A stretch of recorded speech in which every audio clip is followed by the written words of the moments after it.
Today we are going to do one very important thinker, Tagore, Rabindranath Tagore. Some of the things that Rabindranath Tagore said were very original and in the Indian context they were really unique. And they are very relevant even now. So we are going to focus on certain salient ideas.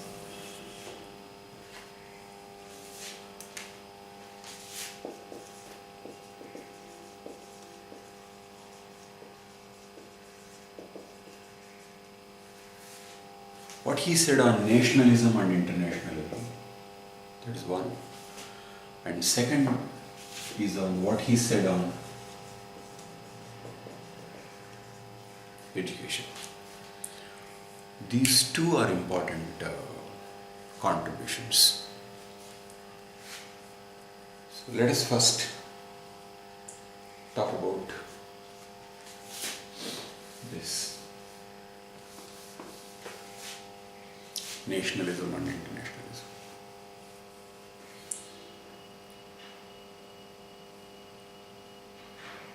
See, the present day education glorifies nationalism and discourages or criticizes all other kinds of identities. For example, caste, region, even religion. The identities based on caste, religion and region are discouraged. And national identity is promoted, encouraged and held as a value. But Tagore thought that the national identity and nationalism or the so-called patriotism is like any other division.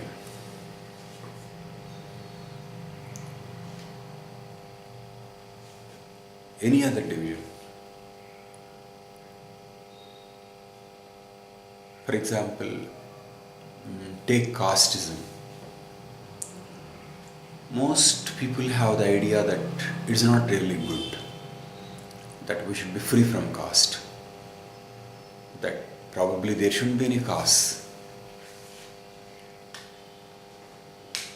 But when it comes to nationalism, they will say, yes, nationalism is good. But if asked, is it nationalism promoting hatred? They will say, like, you want national identity and patriotism is good.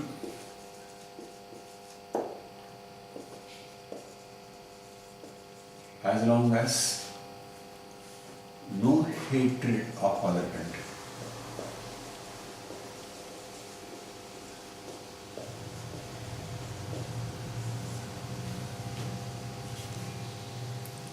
So as long as our love of a nation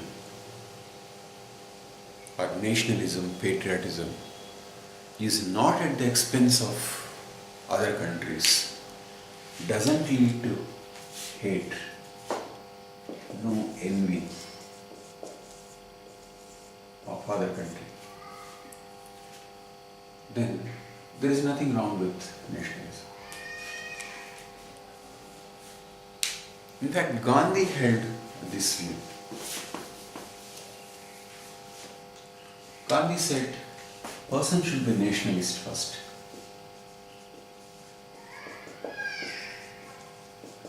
But next, internationalist.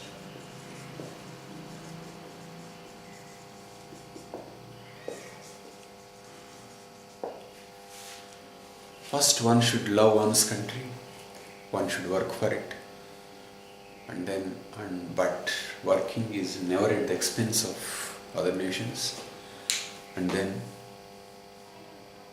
that will lead to internationalism, globalism. So as long as one doesn't hate another country, there is no problem. That's what Gandhi said. But Tagore opposed.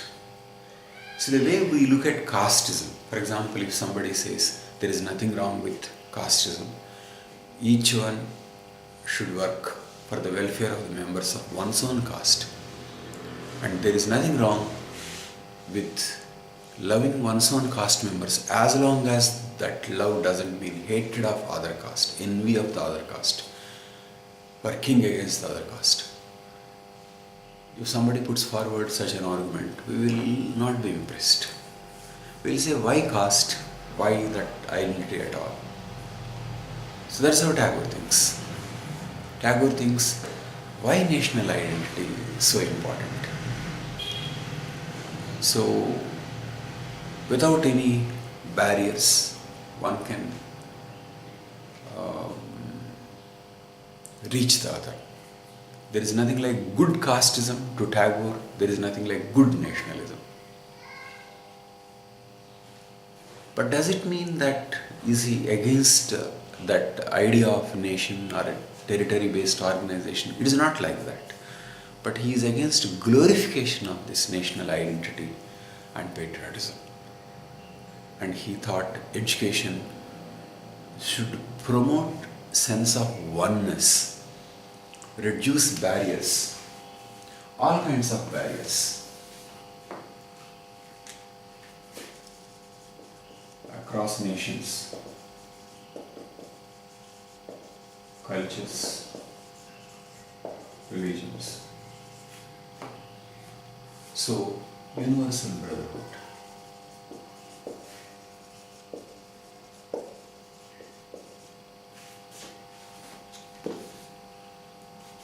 This is what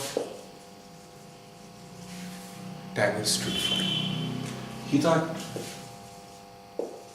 education should do this. Education should do this. So, given the context of glorification of nation, I think this is a good idea. We know that it is in the context of glorification of nation, we are able to commit innumerable atrocities on certain regions and people who don't accept our idea of India and who want to separate. Tagore was critical of nationalism in the context of World War I, the violence at the time.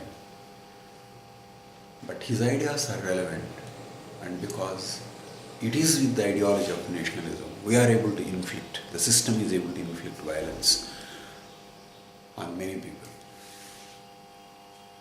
Be it Kashmir, Northeast.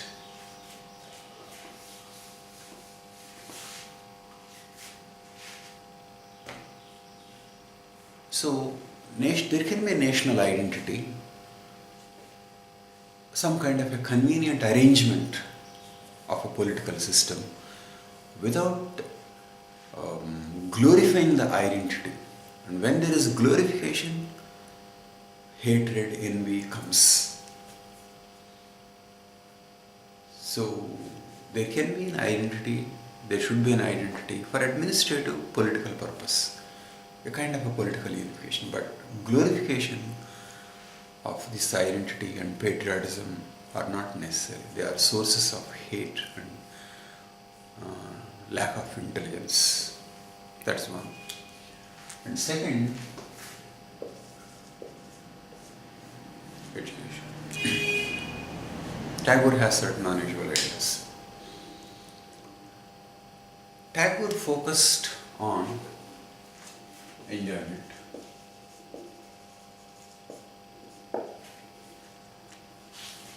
This in itself is a bold statement. The present day education is not enjoyment, it doesn't say how to enjoy life. It It is all future driven. Work hard now.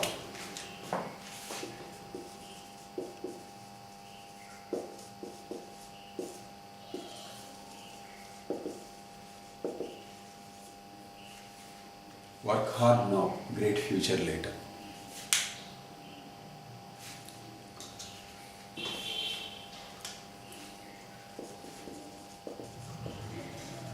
Pain now.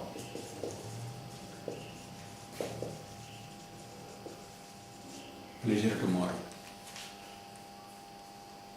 So work and work, reach goals and be something. This is modern education. Many people think, yes, what is wrong with it? It is natural. But Tagore says, and he devised a kind of a education, that the focus is on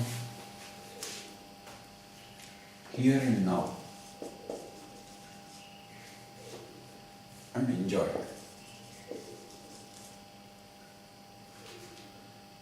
And how does one enjoy?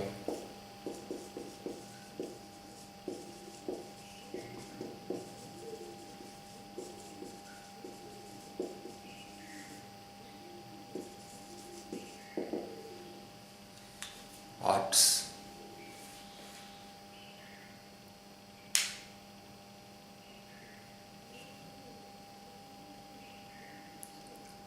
We are saying that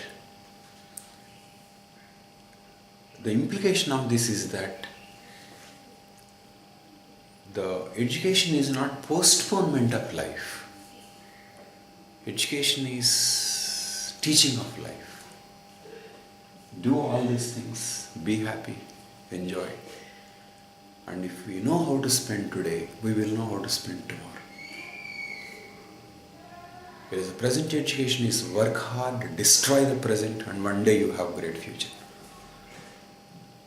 It doesn't teach you how to live today, and it proposes tomorrow. And tomorrow also is going to be today at one time, today. And they will not know how to live tomorrow. So, this is about enjoyment, living, and I think this has huge ethical implications. Why ethical implications? I think the children who enjoy life are less likely to be immoral or unethical. Less likely to be stressed, less likely to be immoral. And they will learn how to lead life. So Tagore's scheme is not future driven, but life enriching and present oriented.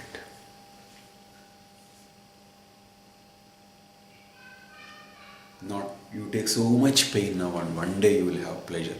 And often the modern day pleasure is defined in terms of money, consumerism and material success. But Tagore is thinking of something else. And one more aspect of Tagore's education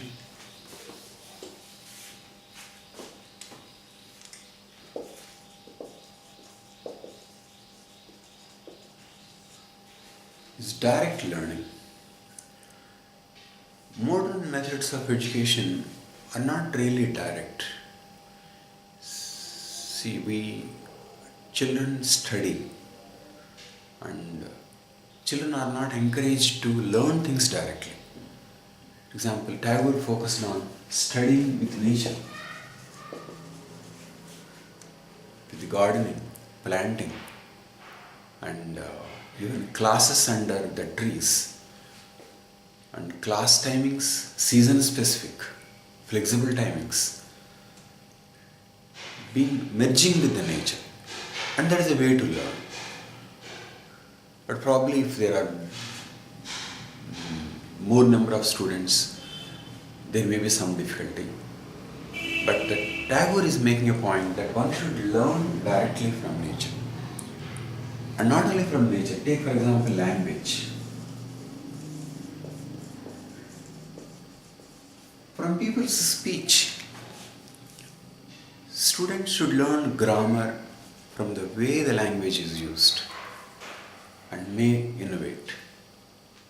Or painting from the way they feel.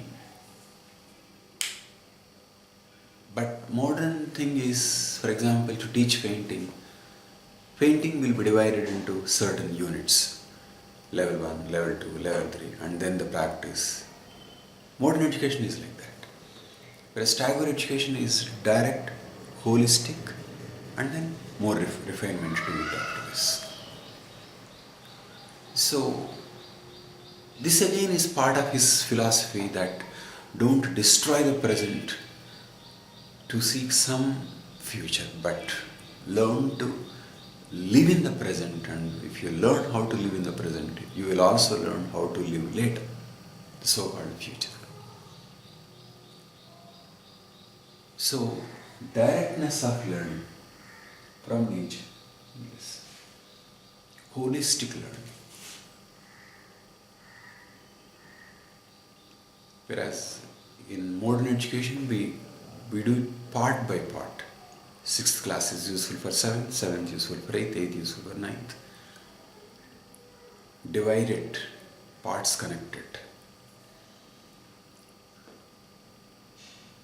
But probably Tagore sees that when the child is mature, he will learn whatever he can learn at a much faster pace. So we need to inculcate this natural and direct learning,